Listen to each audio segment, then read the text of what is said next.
ਗ੍ਰੰਥ ਸਾਹਿਬ ਜੀ ਮਹਾਰਾਜ ਤਿਨਾਂ ਦੀ ਮੁਬਾਰਕ ਚਰਨ ਸ਼ਰਨ ਦੇ ਅੰਦਰ ਔਰ ਸਰਬੰਸਦਾਨੀ ਸਤਿਗੁਰੂ ਧੰਨ ਧੰਨ ਸਾਹਿਬ ਸ੍ਰੀ ਗੁਰੂ ਗੋਬਿੰਦ ਸਿੰਘ ਸਾਹਿਬ ਜੀ ਮਹਾਰਾਜ ਤਿਨਾਂ ਦੇ ਚਰਨ ਛੋਹ ਪ੍ਰਾਪਤ ਅਸਥਾਨ ਗੁਰਦੁਆਰਾ ਗੁਰੂਸਰ ਸ੍ਰੀ ਜਾਮਨੀ ਸਾਹਿਬ ਜੀ ਵਿਖੇ ਅੰਮ੍ਰਿਤ ਵੇਲੇ ਦੇ ਦੀਵਾਨਾਂ 'ਚ ਅੰਮ੍ਰਿਤ ਵੇਲੇ ਦੀ ਸੰਭਾਲ ਕਰ ਰਹੀ ਗੁਰੂ ਕੀ ਸਾਜੀ ਔਰ ਨਿਵਾਜੀ ਹੋਈ ਸਾਧ ਸੰਗਤ ਬਹੁਤ ਵੱਡੇ ਭਾਗਾਂ ਵਾਲੇ ਹੋ, ਜਿਨ੍ਹਾਂ ਨੇ ਅੰਮ੍ਰਿਤ ਵੇਲੇ ਗੁਰੂ ਘਰ ਪਹੁੰਚ ਕੇ ਇਸ ਤੋਂ ਪਹਿਲਾਂ ਹਜ਼ੂਰੀ ਰਾਗੀ ਜਥੇ ਪਾਸੋਂ ਅੰਮ੍ਰਿਤਮਈ ਬਾਣੀ ਸ੍ਰੀ ਆਸਾ ਜੀ ਕੀ ਵਾਰ ਦੇ ਕੀਰਤਨ ਬਹੁਤ ਹੀ ਭਾਵਨਾ ਪਿਆਰ ਤੇ ਸਤਿਕਾਰ ਸਹਿਤ ਸਰਵਣ ਕੀਤੇ ਹਨ। ਜਿੱਥੇ ਆਪ ਜੀ ਕੀਰਤਨ 'ਚ ਹਾਜ਼ਰੀ ਭਰ ਰਹੇ ਸੀ, ਉਪਰੰਤ ਚੱਲ ਰਹੀ ਪਾਵਨ ਨੌਵੇਂ ਪਾਤਸ਼ਾਹ ਧੰਨ ਗੁਰੂ ਤੇਗ ਬਹਾਦਰ ਸਾਹਿਬ ਜੀਆਂ ਦੀ ਰਸਨਾ ਤੋਂ ਉਚਾਰਨ ਹੋਏ ਸ਼ਲੋਕਾਂ ਦੀ ਵਿਚਾਰ ਸਰਵਣ ਕਰਨ ਦੇ ਲਈ ਆਪ ਜੀ ਸਤਿਗੁਰਾਂ ਦੇ ਚਰਨਾਂ 'ਚ ਵਿਸ਼ੇਸ਼ ਤੌਰ ਤੇ ਹਾਜ਼ਰੀ ਭਰਦੇ ਹੋ। ਅਸੀਂ ਉਸ ਮਹਾਨ ਸਤਿਗੁਰਾਂ ਦੇ ਪਾਵਨ ਸ਼ਲੋਕਾਂ ਦੀ ਵਿਚਾਰ ਕਰ ਰਹੇ ਹਾਂ, ਜਿਨ੍ਹਾਂ ਦੇ ਪ੍ਰਥਾਏ ਗੁਰੂ ਗੋਬਿੰਦ ਸਿੰਘ ਸਾਹਿਬ ਮਹਾਰਾਜ ਨੇ ਬਚਨ ਉਚਾਰਨ ਕੀਤੇ ਔਰ ਰੋਜ਼ ਅਸੀਂ ਪੜ੍ਹਦੇ ਹਾਂ। ਜਦੋਂ ਵੀ ਸਿੱਖ ਹੱਥ ਜੋੜਦਾ ਗੁਰੂ ਤੇਗ ਬਹਾਦਰ ਸਾਹਿਬ ਜੀ ਦੇ ਚਰਨਾਂ ਤੋਂ ਕੁਝ ਮੰਗਦਾ ਹੈ, ਕੱਲਾ ਮੰਗਦਾ ਹੀ ਨਹੀਂ, ਗੁਰੂ ਸਾਹਿਬ ਜੀ ਤ੍ਰਿਪਤ ਵੀ ਕਰਦੇ ਆ। ਤੇਗ ਬਹਾਦਰ ਸਿਮਰਿਆ ਘਰ ਨੌ ਨਿਧ ਆਵੈ ਧਾਏ। ਗੁਰੂ ਤੇਗ ਬਹਾਦਰ ਸਾਹਿਬ ਜੀ ਨੂੰ ਯਾਦ ਕੀਤਿਆਂ ਘਰ ਦੇ ਅੰਦਰ 9 ਨਿਧੀਆਂ, ਇੱਥੇ ਘਰ ਦਾ ਅਰਥ ਹਿਰਦਾ ਵੀ ਹੈ, ਘਰ ਦਾ ਅਰਥ ਦੁਨਿਆਵੀ ਘਰ ਵੀ ਹੈ, ਅੰਦਰ ਨੂੰ ਵੀ ਸਤਿਗੁਰੂ ਤ੍ਰਿਪਤ ਕਰ ਦਿੰਦੇ ਨੇ। ਤੇ ਗੁਰੂ ਤੇਗ ਬਹਾਦਰ ਸਾਹਿਬ ਜੀ ਦਾ ਨਾਮ ਲੈਣ ਵਾਲਿਆਂ ਦੇ ਘਰ 'ਚ ਵੀ ਕਿਸੇ ਚੀਜ਼ ਦੀ ਕਮੀ ਨਹੀਂ ਰਹਿੰਦੀ ਹੈ।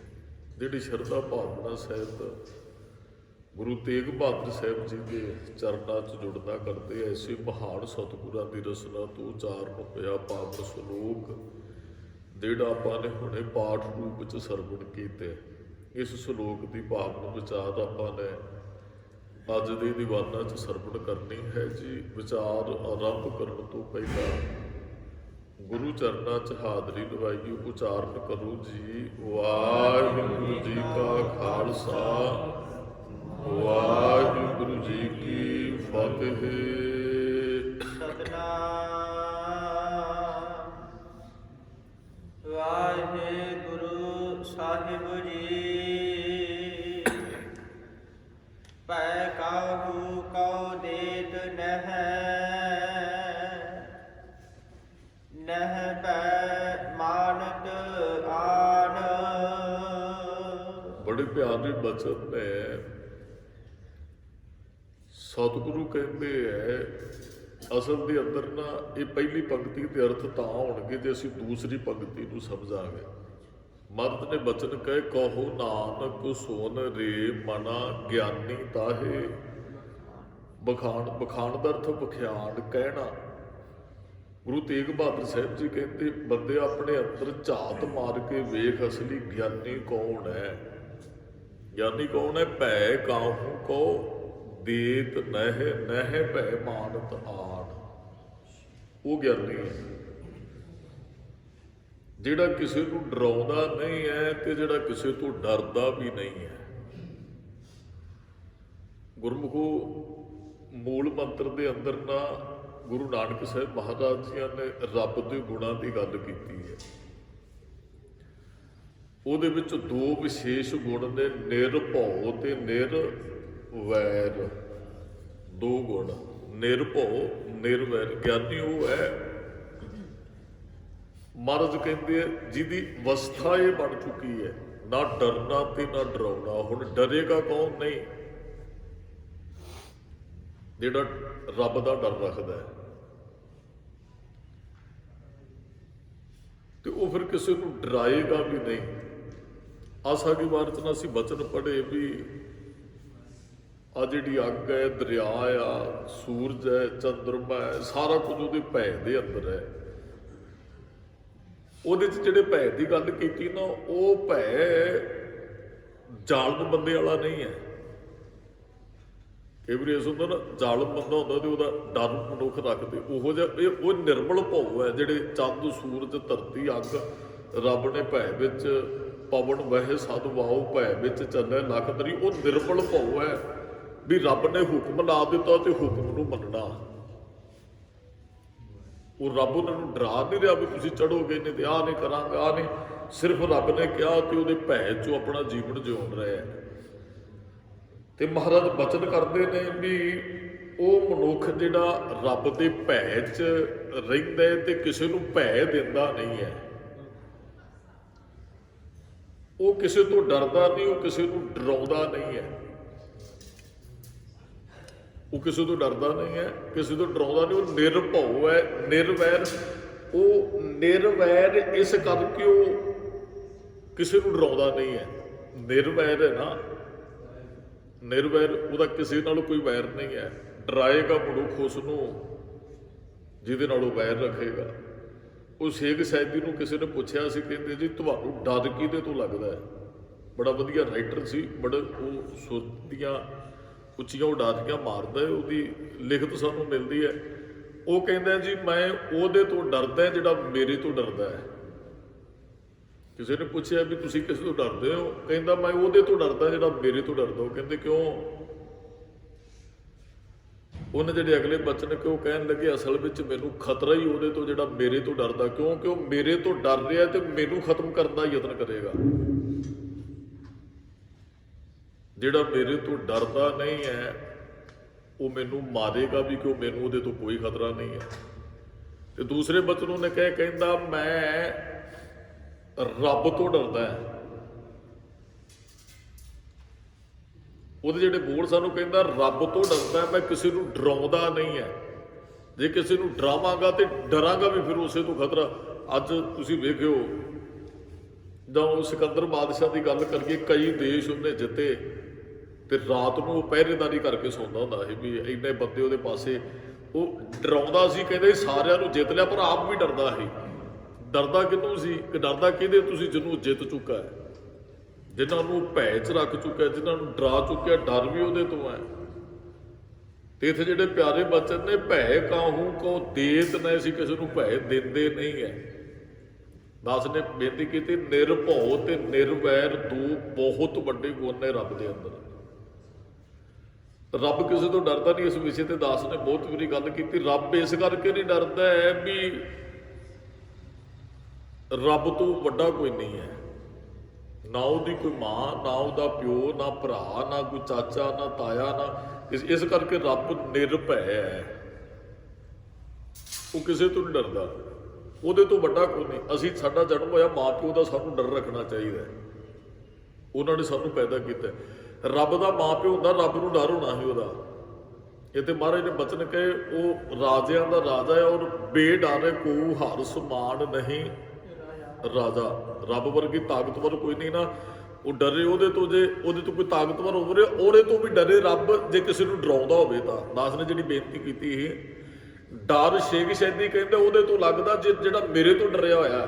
ਰੱਬ ਕਿਸੇ ਨੂੰ ਡਰਾਉਂਦਾ ਵੀ ਨਹੀਂ, ਇਸ ਕਰਕੇ ਰੱਬ ਨੂੰ ਕਿਸੇ ਦਾ ਡਰ ਵੀ ਨਹੀਂ ਹੈ। ਰੱਬ ਇਸ ਕਰਕੇ ਵੀ ਨਹੀਂ ਕਿਸੇ ਤੋਂ ਡਰਦਾ ਵੀ ਰੱਬ ਤੋਂ ਵੱਡੀ ਕੋਈ ਹਸਤੀ ਹੈ। ਗੱਲ ਧਿਆਨ ਨਾਲ ਸਮਝਣ ਵਾਲੀ ਹੈ। ਰੱਬ ਇਸ ਕਰਕੇ ਨਹੀਂ ਡਰਦਾ ਵੀ ਉਹਦੇ ਤੋਂ ਕੋਈ ਵੱਡਾ ਨਹੀਂ ਹੈ। ਰੱਬ ਕਿਸੇ ਨੂੰ ਡਰਾਉਂਦਾ ਵੀ ਨਹੀਂ, ਇਸ ਕਰਕੇ ਵੀ ਨਹੀਂ ਡਰਦਾ ਵੀ ਮੈਨੂੰ ਕਿਸੇ ਤੋਂ ਖਤਰਾ ਹੈ। ਨਿਰਭਉ ਤੇ ਨਿਰਵੈਰ ਦੋ ਵੱਡੇ ਗੁਣ। ਇਹ ਗੁਣ ਦੋ ਰੱਬ ਚ ਨੇ। ਗੁਰੂ ਨਾਨਕ ਸਾਹਿਬ ਜੀ ਨੇ ਮੂਲ ਮੰਤਰ ਚ ਕਿਹਾ, ਉਹ ਨਿਰਭਉ ਤੇ ਨਿਰਵੈਰ, ਇਹ ਦੋ ਗੁਣ ਸਾਡੇ ਗੁਰੂ ਚ ਵੀ ਨੇ। ਉਹ ਨਿਰਭਉ ਵੀ ਹੈ, ਨਿਰਵੈਰ। ਇਹ ਦੋ ਗੁਣ ਗਿਆਨੀ ਚ ਵੀ ਆ ਜਾਂਦੇ। ਉਹ ਨਿਰਭਉ ਤੇ ਨਿਰਵੈਰ ਬਣ ਜਾਂਦਾ। ਇਹ ਬਹੁਤ ਵੱਡੇ ਦੋ ਗੁਣ ਰੱਬ ਚ ਨੇ, ਉਹ ਨਿਰਭਉ ਤੇ ਨਿਰਵੈਰ। ਇਹ ਦੋ ਗੁਣ ਸਭ ਤੋਂ ਵੱਡੇ ਗੁਰੂ ਸਾਹਿਬ ਦੇ ਅੰਦਰ ਨੇ। ਉਹ ਨਾ ਕਿਸੇ ਤੋਂ ਡਰਦੇ ਨਾ ਡਰਾਉਂਦੇ। ਇਹ ਦੋ ਗੁਣ ਜਿਹੜੇ ਨੇ ਉਹ ਗਿਆਨੀ ਦੇ ਅੰਦਰ ਵੀ ਆ ਜਾਂਦੇ ਆ। ਉਹ ਨਾ ਕਿਸੇ ਤੋਂ ਡਰਦਾ ਤੇ ਨਾ ਕਿਸੇ ਨੂੰ ਡਰਾਉਂਦਾ ਹੈ। ਗੁਰੂ ਗੋਬਿੰਦ ਸਿੰਘ ਸਾਹਿਬ ਦੀ ਪਹਿਲੀ ਸ਼ਿਕਾਇਤ ਹੀ ਇਹ ਆਈ ਸੀ 6 ਸਾਲ ਦੀ ਉਮਰ 'ਚ ਮਾਤਾ ਨਾਨਕੀ ਤੇ ਮਾਤਾ ਗੁਜਰ ਕੌਰ ਜੀ ਨੂੰ। ਪਤਾ ਕਿਹੜੀ ਸ਼ਿਕਾਇਤ ਆਈ ਸੀ? ਵੀ ਇਹਨੇ ਨਵਾਬ ਨੂੰ ਸਲਾਮ ਨਹੀਂ ਕੀਤੀ ਹੈ। ਪਹਿਲੀ ਸ਼ਿਕਾਇਤ ਗੁਰੂ ਗੋਬਿੰਦ ਸਿੰਘ ਸਾਹਿਬ ਦੀ ਵੀ ਨਵਾਬ ਕੋਲ ਦੀ ਲੰਘਿਆ, ਆਪ ਤੇ ਇਹਨੇ ਸਲਾਮ ਕੀ ਕਰਨੀ ਸੀ। ਦੂਸਰੇ ਬੱਚਿਆਂ ਨੂੰ ਵੀ ਕਹਿੰਦਾ ਸੀ ਡਰਨ ਦੀ ਲੋੜ ਨਹੀਂ ਹੈ। ਤੇ ਮਾਤਾ ਜੀ ਨੇ ਪੁੱਛਿਆ ਵੀ ਉਹ ਸ਼ਿਕਾਇਤ ਆਈ ਤੂੰ ਨਵਾਬ ਨੂੰ ਸਲਾਮ ਨਹੀਂ ਕੀਤੀ। ਤੇ ਉਹ ਮਾਤਾ ਗੁਜਰ ਕੌਰ ਨੇ ਤੇ ਪੁੱਛਿਆ ਤੇ ਮਾਤਾ ਨਾਨਕੀ ਜੀ ਬੋਲੇ, ਕਹਿੰਦੇ ਸਲਾਮ ਕਰਨੀ ਅਸੀਂ ਤੇ ਸਿਖਾਈਏ ਤਾਂ ਹੀ ਤੇ ਇਹਨੇ ਨਵਾਬ ਨੂੰ ਸਲਾਮ ਨਹੀਂ ਕੀਤੀ ਹੈ। ਇਹਨੇ ਸਲਾਮ ਕਰਨੀ ਆਪਣੇ ਬਾਪ ਤੋਂ ਸਿੱਖੀ ਹੈ ਤਾਂ ਤੇ ਇਹਨੇ ਨਵਾਬ ਨੂੰ ਸਲਾਮ ਨਹੀਂ ਕੀਤੀ ਹੈ। 6 ਸਾਲ ਦੀ ਉਮਰ 'ਚ ਗੁਰੂ ਗੋਬਿੰਦ ਸਿੰਘ ਸਾਹਿਬ ਨੇ ਕਿਸੇ ਅੱਗੇ ਝੁਕਦੇ ਹੋ, ਕਿਸੇ ਝੂਠੇ ਨੂੰ ਸਲਾਮ ਨਹੀਂ ਕਰਦੇ। ਤੇ 7 ਸਾਲ ਦਾ ਗੁਰੂ ਗੋਬਿੰਦ ਸਿੰਘ ਸਾਹਿਬ ਦਾ ਪੁੱਤ ਨੀਆਂ 'ਚ ਖੜ ਜਾਂਦੇ ਹੋ, ਝੂਠੇ ਤਖਤ ਨੂੰ ਸਲਾਮ ਕੋਈ ਨਹੀਂ ਜੇ ਕਰਦਾ। ਗਿਆਨੀ ਇਹਨੂੰ ਕਹਿੰਦੇ, ਗਿਆਨੀ ਦੀ ਪਰਿਭਾਸ਼ਾ ਹੈ। ਗਿਆਨੀ ਕੌਣ ਹੈ? ਵੈਸੇ ਗਿਆਨੀ 3 ਤਰ੍ਹਾਂ ਦੇ ਹੈ। ਇੱਕ ਹੁੰਦਾ ਹੈ ਵੀ ਮੇਰੇ ਵਰਗੇ ਨੂੰ ਵੀ ਲੋਕ ਕਈ ਵਾਰੀ ਕਹਿ ਦਿੰਦੇ ਵੀ ਸ਼ਬਦੀ ਵਿਚਾਰ ਕਰਦੇ ਗਿਆਨੀ ਜੀ, ਆਓ ਜੀ ਗਿਆਨੀ ਜੀ। ਉਹ ਤੇ ਉਹ ਮਹਾਰਾਜ ਨੇ ਬਚਨ ਕਹੇ, ਰਹਿਤ ਅਵਰ ਕਸ਼ ਅਵਰ ਕਮਾਵਤ ਮੁਖ ਮਨ ਨਹੀਂ ਪ੍ਰੀਤ ਮੁਖੋਂ ਗੰਢ। ਉਹ ਅੱਗੇ ਜਾ ਕੇ ਮਹਾਰਾਜ ਨੇ ਕਿਹਾ, ਅਵਰ ਉਪਦੇਸ਼ੇ ਆਪ ਨਾ ਕਰੇ ਆਵਤ ਜਾਵਤ ਜੜਮੈ। ਕਈ ਵਾਰੀ ਸਿਰਫ ਗੱਲਾਂ ਕਰਨ ਵਾਲਾ, ਬਾਣੀ ਨੂੰ ਵੇਚਣ ਵਾਲਾ, ਮੇਰੇ ਵਰਗਾ ਗਿਆਨ ਸੁਣਾ ਕੇ ਉਹ ਪੈਸੇ ਇਕੱਠੇ ਕਰਨ ਵਾਲਾ ਵੀ ਗਿਆਨੀ ਹੈ। ਉਹ ਗਿਆਨੀ ਨਹੀਂ ਹੈ। ਮਹਾਰਾਜ ਨੇ ਤੇ ਕਹਿ ਦਿੱਤਾ ਤੂੰ ਤੇ ਅਵਰ ਉਪਦੇਸ਼ੇ ਆਪ ਨਾ ਕਰੇ ਵਾਲੀ ਗੱਲ ਹੈ। ਇੱਕ ਗਿਆਨੀ ਯੂਨੀਵਰਸਿਟੀ ਦੇ ਵਿੱਚੋਂ ਉਹਨਾਂ 9 ਬੱਚਿਆਂ ਨੂੰ ਗਿਆਨੀ ਪਾਸ ਕਰਵਾਈ ਜਾਂਦੀ ਹੈ। ਉਹ ਫੌਜ ਦੀ ਨੌਕਰੀ ਬੜੀ ਵਧੀਆ ਉਹਨਾਂ ਨੂੰ ਮਿਲਦੀ ਜਿਹੜੇ ਗਿਆਨੀ ਕਰ ਲੈਂਦੇ ਆ। ਤੇ ਉਹ ਸਰਟੀਫਿਕੇਟ ਦਿੰਦੇ ਜੀ ਤੁਸੀਂ ਗਿਆਨੀ ਪਾਸ ਕਰ ਲਈ ਹੈ। ਮਹਾਰਾਜ ਉਹਨੂੰ ਵੀ ਗਿਆਨੀ ਨਹੀਂ ਜੇ ਕਹਿੰਦੇ ਜਿਹਦੇ ਕੋਲ ਸਰਟੀਫਿਕੇਟ ਹੈ। ਸਰਟੀਫਿਕੇਟ ਵਾਲਾ ਗਿਆਨੀ ਨਹੀਂ ਜੀ ਹੋ ਸਕਦਾ। ਹਾਂ ਗਿਆਨੀ ਪਾਸ ਉਹਨੇ ਕੁਝ ਗਿਆਨ ਜ਼ਰੂਰ ਪ੍ਰਾਪਤ ਕਰ ਲਿਆ, ਹੋ ਸਕਦਾ ਹੈ। ਸਾਰਿਆਂ ਧਰਮਾਂ 'ਚ ਗਿਆਨੀ ਮਿਲ ਜਾਂਦੇ ਵੀ ਜਿਹਦੇ ਕੋਲ ਥੋੜ੍ਹਾ ਜਿਹਾ ਗਿਆਨ ਹੈ। ਅਸਲ ਗਿਆਨੀ ਦੀ ਪਰਿਭਾਸ਼ਾ ਆਈ ਹੈ ਜਿਹੜੀ ਗੁਰੂ ਸਾਹਿਬ ਨੇ ਬਖਸ਼ਿਸ਼ ਕੀਤੀ ਹੈ। ਗਿਆਨੀ ਕਹਿ ਲਓ, ਇਹਨੂੰ ਬ੍ਰਹਮ ਗਿਆਨੀ ਵੀ ਕਹਿ ਲਓ। ਉਹ ਸੁਖਮਨੀ ਸਾਹਿਬ ਦੇ ਅੰਦਰ ਮਹਾਰਾਜ ਨੇ ਬ੍ਰਹਮ ਗਿਆਨੀ ਕਿਹਨੂੰ ਕਹਿੰਦੇ ਹੈ ਉਹ ਬੜੇ ਵਿਸਥਾਰ ਨਾਲ ਮਹਾਰਾਜ ਨੇ ਖੁੱਲ੍ਹ ਕੇ ਉਸੇ ਗੱਲ ਕੀਤੀ ਹੈ। ਮਹਾਰਾਜ ਕਹਿੰਦੇ ਹੈ ਵੀ ਪ੍ਰਣਵਤ ਨਾਨਕ ਗਿਆਨੀ ਕੈਸਾ ਹੋਏ। ਕਹਿੰਦੇ ਗਿਆਨੀ ਪਤਾ ਕਿਹੋ ਜਿਹਾ ਹੋਣਾ ਚਾਹੀਦਾ ਹੈ? ਆਪ ਪਛਾਣੈ ਬੂਝੈ ਸੋਏ। ਜਿਹੜਾ ਆਪਣੇ ਆਪ ਦੀ ਪਛਾਣ ਕਰ ਲੈਂਦਾ, ਸਾਰੀ ਗੱਲ ਨੂੰ ਸਮਝ ਜਾਂਦਾ ਹੈ। ਤੇ ਮਹਾਰਾਜ ਨੇ ਬਚਨ ਕਹੇ, ਗੁਰ ਪ੍ਰਸਾਦ ਕਰੇ ਵਿਚਾਰ ਸੋ ਗਿਆਨੀ ਦਰਗਹਿ ਪ੍ਰਵਾਨ। ਉਹ ਗਿਆਨੀ ਦਰਗਾਹ 'ਚ ਪ੍ਰਵਾਨ ਹੈ। ਗਿਆਨਵਾਨ ਵੀ ਉਹ ਜਿਹੜੇ ਕਿਸੇ ਤੋਂ ਡਰਦੇ ਨੇ। ਗਿਆਨ ਕੀ ਹੈ? ਵੀ ਕਿਸੇ ਤੋਂ ਡਰਨ ਦੀ ਲੋੜ ਨਹੀਂ ਹੈ। ਇਹੀ ਤੇ ਗਿਆਨ ਹੈ। ਰੱਬ ਨੇ ਤੈਨੂੰ ਪੈਦਾ ਕੀਤਾ। ਇਹ ਕੱਲਾ ਇਹ ਇਸ ਪੰਕਤੀ ਦੇ ਅਰਥ ਇਹੀ ਨਹੀਂ ਕੱਢੀ ਜਾਣਾ ਵੀ ਐਵੇਂ ਕਿਸੇ ਤੇ ਨਜਾਇਜ਼ ਉਹ ਤਲਵਾਰ ਚੁੱਕ ਕੇ ਤੁਰੇ ਫਿਰਨਾ ਤੇ ਪੰਕਤੀ ਗਾ ਦੇਣੀ ਮੇਰਾ ਗੁਰੂ ਕਹਿੰਦਾ ਕਿ ਤੂੰ ਡਰਨਾ ਨਹੀਂ ਹੈ। ਮਹਾਰਾਜ ਨੇ ਬਚਨ ਕਹੇ ਨੇ, ਅਤ ਸੁੰਦਰ ਕੁਲੀਨ ਚਤੁਰ ਮੁਖ ਗਿਆਨੀ ਧਨਵੰਤ ਮਿਰਤਕ ਕਹੀਏ ਨਾਨਕਾ। ਮੁਖ ਤੋਂ ਗਿਆਨ ਦੀਆਂ ਗੱਲਾਂ ਕਰਨ ਵਾਲਾ ਵੀ ਅੰਦਰੋਂ ਮਰਿਆ ਹੁੰਦਾ ਹੈ। ਜੇ ਪ੍ਰੀਤ ਨਹੀਂ ਭਗਵੰਤ। ਮੁਖ ਤੋਂ ਗਿਆਨ ਨੂੰ ਕੀ ਕਹਿਣਾ? ਗਿਆਨੀ ਹੋਏ ਸੋ ਚਤਨ ਹੋਏ। ਗਿਆਨੀ ਜਿਹੜਾ ਸੁਚੇਤ ਰਹਿੰਦਾ, ਉਹ ਭੈ ਕਾਹੂ ਕੋ ਦੇਤ ਨਹਿ ਭੈ ਮਾਨਤਾ। ਉਹ ਕਿਸੇ ਨੂੰ ਭੈ ਦਿੰਦਾ ਨਹੀਂ, ਕਿਸੇ ਦਾ ਭੈ ਮੰਨਦਾ ਨਹੀਂ। ਇਹ ਪ੍ਰੈਕਟੀਕਲ ਗੁਰੂ ਸਾਹਿਬ ਨੇ ਇਹ ਬਚਨ ਜਿਉਂ ਕੇ ਵਿਖਾਏ ਆ ਗੁਰੂ ਤੇਗ ਬਹਾਦਰ ਸਾਹਿਬ ਜੀ ਨੇ। ਇੱਕ ਤਾਂ ਹੁੰਦਾ ਵੀ ਸਾਨੂੰ ਲਿਖ ਕੇ ਦੇ ਦਿੱਤਾ। ਹੁਣ ਗੁਰੂ ਤੇਗ ਬਹਾਦਰ ਸਾਹਿਬ ਦਾ ਸ਼ੁਰੂ ਤੋਂ ਜੀਵਨ ਪੜ੍ਹਿਓ। ਦਾਸ ਨੇ ਬਹੁਤ ਵਾਰੀ ਸਰਵਣ ਕਰਿਆ। 2 ਕੁ ਬੇਨਤੀਆਂ ਇਸ ਸੰਬੰਧ 'ਚ। ਜੇ ਕਸ਼ਮੀਰੀ ਪੰਡਤ ਆਉਂਦੇ ਹੈ, ਬਹੁਤ ਵੱਡੀ ਗੱਲ ਸੀ। ਹਾਲਾਤ ਠੀਕ ਨਹੀਂ ਸਨ। 1.25 ਮਣ ਰੋਜ਼ ਦਾ ਜਨੇਊ ਲੈਂਦਾ ਹੈ। ਮੰਦਰਾਂ ਨੂੰ ਢਾਹ ਕੇ ਮਸੀਤਾਂ ਦੀਆਂ ਪੌੜੀਆਂ ਬਣਾਈਆਂ ਜਾ ਰਹੀਆਂ ਨੇ। ਉਹ ਬੜਾ ਕੁਝ ਉਹ ਗਊ ਦਾ ਮਾਸ ਲੈ ਕੇ, ਖੂਨ ਲੈ ਕੇ ਮਸੀਤ ਦੀਆਂ ਪੌੜੀਆਂ ਧੋਤੀਆਂ ਜਾ ਰਹੀਆਂ। ਉਹ ਧੋਤੀ ਟੋਪੀ ਬੋਦੀ ਤਿਲਕ ਜੱਜੂ ਨੂੰ ਖਤਰਾ ਹੈ। 1.25 ਮਣ ਰੋਜ਼ ਦਾ ਜਨੇਊ। ਤੇ ਜਦੋਂ ਉਹ ਅਮਰਨਾਥ ਦੀ ਉਹ ਜਾਂਦੇ ਯਾਤਰਾ ਤੇ ਕੋਈ ਬਾਂਹ ਨਹੀਂ ਫੜਦਾ, ਫਿਰ ਉਹ ਗੁਰੂ ਤੇਗ ਬਹਾਦਰ ਸਾਹਿਬ ਦੇ ਚਰਨਾਂ 'ਚ ਬੜੀ ਵੱਡੀ ਗੱਲ ਸੀ। ਮਹਾਰਾਜ ਨੇ ਕਿਹਾ, ਜੇ ਤੂੰ ਮੇਰਾ ਹੋਏ ਰਹੇ ਸਭ ਜਗ ਤੇਰਾ। ਜੇ ਤੁਸੀਂ ਮੇਰੇ ਬਣ ਗਏ ਹੋ ਨਾ। ਹਾਲਾਤ ਠੀਕ ਨਹੀਂ ਸੀ। ਇਹੋ ਜਿਹੇ ਸਮੇਂ 'ਚ ਲੋਕ ਦਰਵਾਜ਼ੇ ਬੰਦ ਕਰ ਲੈਂਦੇ ਆ, ਕਹਿੰਦੇ ਜੂਝੋ ਅਸੀਂ ਤੁਹਾਡੇ ਤੋਂ ਕੀ ਲੈਣਾ। ਕਿਉਂਕਿ ਜੁੜੇ ਤੇ ਹੈ ਹੀ ਨਹੀਂ ਸੀ ਉਹ ਗੁਰੂ ਸਾਹਿਬ। ਵਿਚਾਰਧਾਰਾ ਨਹੀਂ ਸੀ ਗੁਰੂ ਸਾਹਿਬ ਨਾਲ ਮੇਲ ਖਾਂਦੀ ਉਹਨਾਂ ਦੀ, ਜਿਨ੍ਹਾਂ ਦੀ ਰੱਖਿਆ ਕੀਤੀ ਗੁਰੂ ਤੇਗ ਬਹਾਦਰ ਸਾਹਿਬ ਨੇ। ਮੰਨ ਲਓ ਤੁਹਾਡੇ ਪਿੱਛੇ ਕੋਈ ਲੱਗਾ ਹੋਵੇ, ਤੁਹਾਨੂੰ ਮਾਰਨ ਤੇ ਤੁਸੀਂ ਕਿਸੇ ਦੇ ਘਰੇ ਜਾਓ, ਅਗਲੇ ਨੇ ਬੂਹਾ ਢੋ ਲੈਣਾ ਵੀ ਬਾਹਰ ਹੀ ਰਹੇ, ਮਾਰਦੇ ਤੇ ਅਸੀਂ ਕੀ ਕਰੀਏ। ਤੇ ਕਿਸੇ ਨੂੰ ਘਰੇ ਬਿਠਾ ਕੇ ਤੇ ਉਹਨੂੰ ਗੱਲ ਨਾਲ ਲਾ ਲੈਣਾ ਤੇ ਅੱਗੇ ਖੜ ਜਾਣਾ ਵੀ ਮੈਨੂੰ ਮਾਰੋ ਇਹਨਾਂ ਤੋਂ ਪਹਿਲਾਂ, ਇਹ ਤੇ ਬਹੁਤ ਵੱਡੀ ਗੱਲ ਹੈ। ਹਾਲਾਂਕਿ ਲੈਣ ਦੇਣ ਵੀ ਕੋਈ ਆਪਣਿਆਂ ਵਾਸਤੇ ਤੇ ਕੋਈ ਮਰਦਾ ਹੈ, ਸਾਡੇ ਬੱਚੇ ਨਾਲ ਕੋਈ ਕਦੇ ਬਾਪ ਛਾਤੀ ਡਾਹ ਲੈਂਦਾ, ਕਹਿੰਦਾ ਮੈਨੂੰ ਮਾਰੂ ਪਹਿਲਾਂ, ਉਹ ਵੜ ਜਾਂਦਾ ਹੈ। ਪਰ ਕਿਸੇ ਦੀ ਖਾਤਰ ਕਿਸੇ ਨੂੰ ਬਚਾਉਣ ਵਾਸਤੇ ਕੋਈ ਆਖੇ ਵੀ ਮੈਂ ਖੜਾ ਹੈ ਅੱਗੇ, ਮੈਨੂੰ ਕੋਈ ਮਾਰ ਕੇ ਤੁਹਾਡੇ ਤੱਕ ਪਹੁੰਚੇਗਾ, ਤੇ ਬੜੀ ਵੱਡੀ ਗੱਲ ਹੈ, ਬੜੀ ਵੱਡੀ ਗੱਲ ਹੈ। ਉਹ ਰੋਂਦੇ ਹੋਏ ਆਏ ਤੇ ਮਹਾਰਾਜ ਦੀ ਸ਼ਰਨ 'ਚ ਬੈਠੇ ਰੋ ਪਏ, ਰੋਣ ਨਿਕਲਿਆ, ਦੁੱਖ ਬੜਾ ਵੱਡਾ ਸੀ ਨਾ। ਕਈ ਵਾਰੀ ਗੁਰਦੁਆਰੇ ਨੂੰ ਕੋਈ ਆਉਂਦਾ ਨਾ, ਇੰਨਾ ਕੁ ਦੁਖੀ ਹੁੰਦਾ, ਰੋਣ ਨਿਕਲ ਜਾਂਦਾ, ਮਹਾਰਾਜ ਅੱਗੇ ਅਰਦਾਸ ਕਰਦੇ, ਬਹੁਤੇ ਅਰਦਾਸ ਕਰਦੇ, ਤੁਹਾਨੂੰ ਰੋਂਦੇ ਨਜ਼ਰ ਆਉਣਗੇ। ਉਹ ਦੁੱਖ ਕਈ ਵਾਰੀ ਇਹੋ ਜਿਹਾ ਹੁੰਦਾ, ਉਹ ਰੋਣ ਹੀ ਨਿਕਲ ਜਾਂਦਾ ਉਹਨਾਂ ਦੇ। ਵੀ ਰੋ ਪਏ ਦੱਸਦੇ ਜੀ ਸਾਡੀ ਬੋਦੀ ਨੂੰ, ਧੋਤੀ ਨੂੰ, ਤਿਲਕ ਨੂੰ, ਜੰਜੂ ਨੂੰ, ਇੱਜ਼ਤਾਂ ਨੂੰ, ਮੰਦਰਾਂ ਨੂੰ ਖਤਰਾ ਹੈ। ਗੁਰੂ ਸਾਹਿਬ ਜੀ ਹੁਣ ਕਿਰਪਾ ਕਰੋ। ਉਹ ਮਹਾਰਾਜ ਸੋਹਣੀ ਰਹੇ ਸਨ। ਉਹੀ ਗੁਰੂ ਗੋਬਿੰਦ ਸਿੰਘ ਸਾਹਿਬ ਦਾਸ ਨੇ ਬੇਨਤੀ ਕੀਤੀ, 6 ਸਾਲ ਦੀ ਉਮਰ 'ਚ ਨਵਾਬ ਨੂੰ ਸਲਾਮ ਨਹੀਂ ਕੀਤੀ। ਆ ਕੇ ਬਾਹਰੋਂ ਗੋਬਿੰਦ ਰਾਏ ਨਾਮ ਸੀ, ਕਹਿੰਦੇ ਬਾਪੂ ਜੀ ਕੌਣ ਨੇ ਰੋ ਰਹੇ ਨੇ, ਪੁੱਤਰ ਇਹਨਾਂ ਦੇ ਧਰਮ ਨੂੰ ਖਤਰਾ। ਬਾਪੂ ਇਹਨਾਂ ਨੂੰ ਕਹੋ ਤਲਵਾਰ ਚੁੱਕਣ, ਪੁੱਤਰ ਤਲਵਾਰ ਚੁੱਕਣ ਜੋਗੇ ਨਹੀਂ, ਅਸੀਂ ਮਦਦ ਕਰਦੇ ਆ, ਪੁੱਤਰ ਸਾਡੇ ਤਲਵਾਰ ਚੁੱਕਿਆ, ਇਹਨਾਂ ਦਾ ਹੁਣ ਭਲਾ ਨਹੀਂ ਹੋਣਾ। ਬਾਪੂ ਕਿਵੇਂ ਹੋਏਗਾ?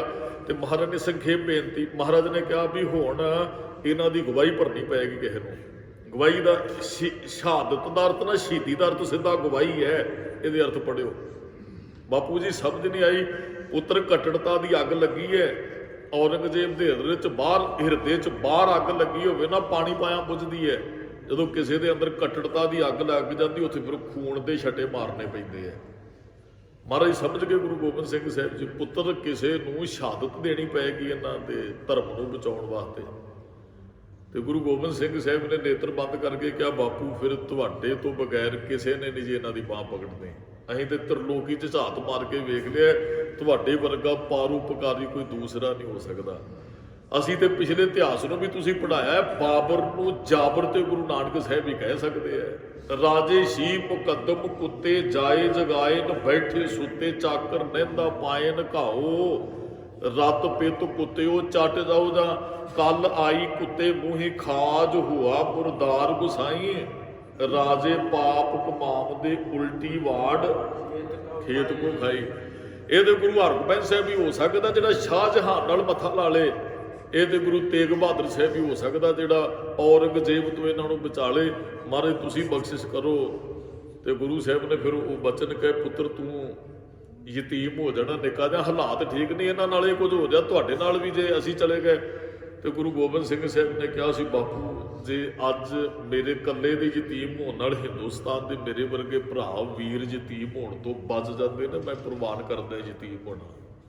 ਤੇ ਮਹਾਰਾਜ ਨੇ ਕਿਹਾ ਸੀ ਗੁਰੂ ਤੇਗ ਬਹਾਦਰ, ਪੁੱਤਰ ਹਾਲਾਤ ਠੀਕ ਨਹੀਂ, ਫਿਰ ਤੇਰੀ ਰੱਖਿਆ ਕੌਣ ਕਰੇਗਾ? ਬੜੇ ਕ੍ਰਾਂਤੀਕਾਰੀ ਬੋਲ ਭੈ ਕਾਹੂ ਕੋ ਦੇ ਦੇਣਾ। ਗੁਰੂ ਗੋਬਿੰਦ ਸਿੰਘ ਸਾਹਿਬ ਨੇ ਕਿਹਾ ਸੀ, ਬਾਪੂ ਮੇਰਾ ਫਿਕਰ ਨਾ ਕਰਿਓ, ਜਿਨਨੇ ਮੈਨੂੰ ਜਨਮ ਦਿੱਤਾ ਉਹ ਸਦਾ ਮੇਰੇ ਨਾਲ ਹੈ। ਰੱਬ ਦੀ ਗੱਲ ਕੀਤੀ ਗੁਰੂ ਗੋਬਿੰਦ ਸਿੰਘ ਸਾਹਿਬ ਨੇ 9 ਸਾਲ ਦੀ ਉਮਰ 'ਚ। ਜਿੱਦਣ ਇਸ ਗੱਲ ਦੀ ਸਮਝ ਲੱਗ ਗਈ ਨਾ, ਫਿਰ ਮਨੁੱਖ ਡਰਦਾ ਨਹੀਂ ਹੈ ਵੀ ਸੋ ਸਤਿਗੁਰ ਪਿਆਰਾ ਮੇਰੇ ਨਾਲ ਹੈ, ਜਿੱਥੇ ਕਿੱਥੇ ਮੈਨੂੰ ਲਏ ਛਡਾਈ। ਜਦੋਂ ਆਹ ਸਮਝ ਆ ਗਈ ਨਾ, ਉਦੋਂ ਫਿਰ ਮਨੁੱਖ ਡਰੇਗਾ ਨਹੀਂ ਕਿਸੇ ਤੋਂ। ਉਦੋਂ ਤੇ ਫਿਰ ਉਹ ਸੁਤੰਤਰ ਹੋ ਜਾਂਦਾ, ਯਾਦ ਹੋ ਜਾਂਦਾ, ਕਹਿੰਦਾ ਮੈਂ ਗੁਰੂ ਤੇ ਰੱਬ ਦਾ ਡਰ ਰੱਖਦਾ, ਕਿਸੇ ਤੋਂ ਡਰਨ ਦੀ ਮੈਨੂੰ ਲੋੜ ਨਹੀਂ ਹੈ, ਕਿਸੇ ਤੋਂ ਡਰਨ ਦੀ ਲੋੜ ਨਹੀਂ ਹੈ। ਗੁਰੂ ਤੇਗ ਬਹਾਦਰ ਸਾਹਿਬ ਮਹਾਰਾਜ ਨੇ ਫਿਰ ਸ਼ਹਾਦਤ ਦਿੱਤੀ। ਇੱਕ ਚਿੱਠੀ ਲਿਖੀ ਗਵਰਨਰ ਨੂੰ ਉਸ ਸਮੇਂ ਔਰੰਗਜ਼ੇਬ ਨੂੰ, ਕਹਿਣ ਲੱਗੇ ਜੀ ਇਹ ਸਾਡੇ ਸਿੱਖ, ਅਸੀਂ ਇਹਨਾਂ ਦੇ ਗੁਰੂ, ਇਹਨਾਂ ਨੂੰ ਕੁਝ ਨਾ ਕਿਉਂ, ਜੇ ਤੁਹਾਡੇ ਕੋਲ ਕੋਈ ਤਾਕਤ ਹੈ ਕੁਝ ਕਰਨਾ ਚਾਹੁੰਦੇ ਹੋ ਸਾਨੂੰ ਤੁਸੀਂ ਸਲਾਮ 'ਚ ਲਿਆਓ, ਤੇ ਫਿਰ ਇਹ ਸਾਰੇ ਸਲਾਮ ਧਾਰਨ ਕਰ ਲੈਣਗੇ। ਫਿਰ ਔਰੰਗਜ਼ੇਬ ਕਹਿੰਦਾ ਹੁਣ ਤੇ ਗੱਲ ਹੀ ਬੜੀ ਸੌਖੀ ਹੈ। ਉਹਨੇ ਸਮਣ ਭੇਜੇ, ਮਹਾਰਾਜ ਆਗਰੇ ਤੋਂ ਗ੍ਰਿਫਤਾਰ ਹੋ ਜਾਂਦੇ ਹੈ। ਜਦੋਂ ਉੱਥੇ ਪਹੁੰਚੇ ਮਹਾਰਾਜ, ਹੁਣ ਉੱਥੇ ਕੋਈ ਡਰੇ ਥੋੜ੍ਹੀ ਹੈ। ਔਰੰਗਜ਼ੇਬ ਹੈ, ਕਾਜੀ ਹੈ, ਜਲਾਲੂਦੀਨ ਜਲਾਦ ਖੜਾ ਹੈ। ਉਹ ਕਾਜੀ ਨੇ ਬੋਲ ਕੇ ਕਹਿੰਦੇ ਜੀ ਹੈਰਾਨ ਹੋ ਗਿਆ ਮੈਂ ਵੀ ਤੁਸੀਂ ਤਿਲਕ ਜੰਜੂ ਦੀ ਰਾਖੀ ਵਾਸਤੇ ਆਏ। ਮਹਾਰਾਜ ਕਹਿੰਦੇ ਹਾਂ। ਕਹਿੰਦਾ ਜੀ ਤੁਸੀਂ ਪਹਿਲੇ ਜਨਮ 'ਚ ਤੇ ਪਾਇਆ ਨਹੀਂ ਜਿਹਦੀ ਰਾਖੀ ਆਏ ਹੋ। ਤੇ ਮਹਾਰਾਜ ਨੇ ਬਚਨ ਕਹੇ ਸਨ, ਉਦੋਂ ਤੁਸੀਂ ਧੱਕੇ ਨਾਲ ਸਾਨੂੰ ਪਾ ਰਹੇ ਸੀ, ਅਸੀਂ ਪਾਇਆ ਨਹੀਂ। ਅੱਜ ਤੁਸੀਂ ਧੱਕੇ ਨਾਲ ਲਾਉਣਾ ਚਾਹੁੰਦੇ ਹੋ, ਅਸੀਂ ਲੈਣ ਵੀ ਨਹੀਂ ਦੇਣਾ। ਗੱਲ ਧੱਕੇ ਦੀ ਹੈ, ਗੱਲ ਜਨੇਊ ਦੀ ਨਹੀਂ। ਅੱਜ ਮਹਾਰਾਜ ਨੂੰ ਤੇ ਬਚਨ ਕਹੇ। ਔਰੰਗਜ਼ੇਬ ਕਹਿੰਦੇ ਜੇ ਆਏ ਹੋ ਤੇ ਹੁਣ ਵਾਪਸ ਨਹੀਂ ਜਾਓਗੇ। ਮਹਾਰਾਜ ਕਹਿੰਦੇ ਕੋਈ ਇੱਛਾ ਵੀ ਨਹੀਂ ਵਾਪਸ ਜਾਣ ਦੀ, ਅਸੀਂ ਗੁਰਤਾ ਗੱਦੀ ਦੇ ਕੇ ਆਏ ਆਪਣੇ ਬੱਚੇ ਨੂੰ, ਅਸੀਂ ਕੋਈ ਵਾਪਸ ਜਾਣ ਦੀ ਇੱਛਾ ਨਹੀਂ ਰੱਖ ਕੇ ਆਏ। ਉਹ ਮੈਂ ਕਹਿੰਦਾ ਜੱਦੀ ਰਾਜਾ ਹੈ, ਬਖਸ਼ਾਂਗਾ ਨਹੀਂ। ਉਹ ਕਾਜੀ ਕਹਿੰਦਾ ਮੈਂ ਜੱਦੀ ਕਾਜੀ ਹਾਂ, ਜਲਾਲੂਦੀਨ ਕਹਿੰਦਾ ਮੈਂ ਜੱਦੀ ਜਨਾਦ ਹੈ। ਮਰਦ ਕਹਿੰਦੇ ਜੱਦੀਆਂ ਦਾ ਵਾਹ ਜੱਦੀਆਂ ਨਾਲ ਹੀ ਪਿਆ, ਅਸੀਂ ਵੀ ਜੱਦੀ ਸ਼ਹੀਦ ਹੈ। ਸਾਡੇ ਵੱਡਿਆਂ ਨੇ ਵੀ ਤਵੀਆਂ ਤੇ ਚੌਂਕੜੇ ਮਾਰੇ ਹੈ। ਉਹ ਸਾਡੇ ਬਾਪ ਨੇ ਨਾਮ ਸਾਡਾ ਤੇਗ ਬਹਾਦਰ ਰੱਖਿਆ, ਅਸੀਂ ਤੇਗ ਤੋਂ ਨਾ ਡਰਿਆ ਉਹ ਸਾਨੂੰ, ਅਸੀਂ ਕਿਸੇ ਤੋਂ ਨਹੀਂ ਡਰਦੇ ਹੈ। ਅਸੀਂ ਦਿੱਲੀ ਸਰਕਾਰ ਤੋਂ ਡਰਨ ਵਾਲੇ ਨੇ। ਮਹਾਰਾਜ ਨੇ ਬੜੀ ਚੜ੍ਹਦੀ ਕਲਾ ਵਾਲੇ ਬੋਲ ਕਹਿੰਦਾ ਮੈਂ ਦੋਵਾਂ ਤੋਂ ਇੱਕ ਕਰ ਦਿਆਂਗਾ, ਵੀ ਦੋ ਧਰਮਾਂ ਤੋਂ ਇੱਕ ਕਰ ਦਿਆਂਗਾ। ਵੀ ਹਿੰਦੂ ਮੁਸਲਮਾਨ ਉਦੋਂ ਦੋ ਧਰਮ ਸੀ ਨੇ, ਜਿਆਦਾ ਜਿਹੜੇ ਪ੍ਰਫੁੱਲਤ ਸਨ। ਕਹਿੰਦਾ ਦੋਵਾਂ ਤੋਂ ਇੱਕ। ਮਹਾਰਾਜ ਹੱਸ ਪਏ, ਕਹਿੰਦੇ ਤੂੰ ਦੋਵਾਂ ਤੋਂ ਇੱਕ ਕਰਨਾ ਚਾਹੁੰਦਾ ਹੈ, ਮੈਂ ਜਿਹਦੇ ਹੱਥ 'ਚ ਸ਼੍ਰੀ ਸਾਹਿਬ ਦੇ ਕੇ ਆਇਆ ਨਾ ਉਹ ਤੀਜਾ ਬੜੀ ਚੜ੍ਹਦੀ ਕਲਾ ਨਾਲ ਵਿੱਚੋਂ ਕੱਢਣ ਵਾਲਾ। ਵੈਸੇ ਤੇ ਨੀਂਹ ਗੁਰੂ ਨਾਨਕ ਸਾਹਿਬ ਨੇ ਰੱਖੀ ਸੀ, ਮਾਰਿਆ ਸਿੱਕਾ ਜਗਤ ਵਿੱਚ ਨਾਨਕ ਨਿਰਮਲ ਬਦਲਾ। ਮਹਾਰਾਜ ਕਹਿੰਦੇ ਹੁਣ ਉਹ ਤਲਵਾਰ ਜਿਹਦੇ ਹੱਥ 'ਚ ਦੇ ਗਿਆ ਨਾ ਉਹ ਤੇਰੇ ਤੋਂ ਡਰਨ ਵਾਲਾ ਨਹੀਂ ਹੈ। ਤੇ ਫਿਰ ਐਸਾ ਕੁਝ ਗੁਰੂ ਤੇਗ ਬਹਾਦਰ ਸਾਹਿਬ ਦੀ ਸ਼ਹਾਦਤ ਹੋਈ, 3 ਸਿੱਖਾਂ ਨੂੰ ਸਾਹਮਣੇ ਸ਼ਹੀਦ ਕੀਤਾ। ਫਿਰ ਮਹਾਰਾਜ ਦੀ ਸ਼ਹਾਦਤ ਹੋਈ, ਉੱਥੇ ਤੇ ਸ਼ਲੋਕ ਉਚਾਰਨ ਕੀਤੇ ਮਹਾਰਾਜ ਨੇ ਚਾਂਦਨੀ ਚੌਕ ਦੇ ਅੰਦਰ।